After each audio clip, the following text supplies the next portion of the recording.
গছৰ আশীৰ্বাদত আজি এই ৰাস্তাটো পাবলৈ সক্ষম হৈছে। গতিকে মই আজি আমাৰ ৰৌতা আৰু এই হাজং বস্তি বাসীৰ হৈ সন্মানীয় বিটিআৰৰ চিফ প্ৰমোদ বড়ো ডাঙৰীয়াক মই ধন্যবাদ জ্ঞাপন কৰিছোঁ।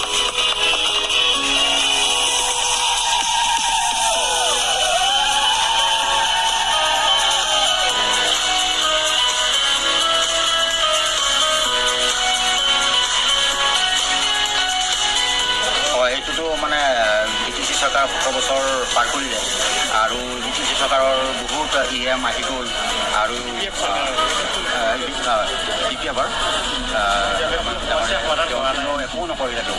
একো নকৰিলে মানে কি আমি তেনেকাই থাকিলোঁ আশা কৰি 17 বছৰ পাৰ কৰিলে কিন্তু একোৱেই নকৰিলে। ৰাস্তাটো আমাৰ মেইন আছিলে আৰু সৰু সুৰা দুটা এটা কাম কৰিছে যদিও আমি সেইটো সন্তুষ্ট নহয়।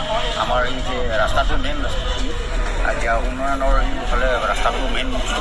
গতিকে যিটো 17 বছৰ কৰিব পৰা নাই তেওঁ আজি 3-4 বছৰ হ'ল নেকি তেওঁ এতিয়া আৰম্ভ কৰিছে। আমি খুব ভাল পাইছোঁ।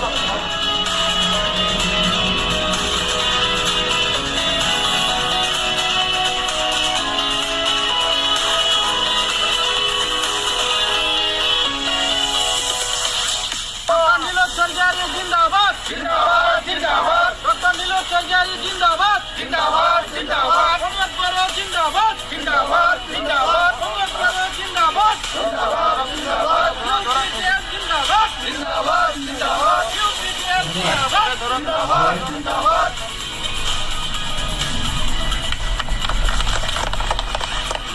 নীলোদ চৰজাৰী সাহেবে আমাৰ ৰাস্তাটো কৰি দিছে। আমি নতুন আনন্দিত হৈছোঁ। আমি ভাবি আছোঁ, মনে মনে কল্পনা কৰি আছোঁ তেখেতক আমি আগন্তুক 30 বছৰলৈকে তেখেতক EM বা GM হিচাপে পাবলৈ সক্ষম হ'ম। আমাৰ এই অঞ্চলৰ ৰাস্তা মেইন ৰাস্তাটোৱে আছিল সিংহগুটিৰ পৰা অসমমাললৈকে। এই ৰাস্তাটো আজি আমাৰ 40 নং সমষ্টিত EM নীলোদ চৰজাৰী ডাঙৰীয়াদেৱে কৰি দিছে। ভাৰত স্বাধীনতা পোৱাৰ পিছৰে পৰা এই অঞ্চলটো পিছপৰা। গতিকে আজি তেখেতে আমাৰ এই বৃহৎ ৰাজ্যৰ এটা বৃহৎ কাম কৰি দি এই অঞ্চলত মহান কাম কৰিলে।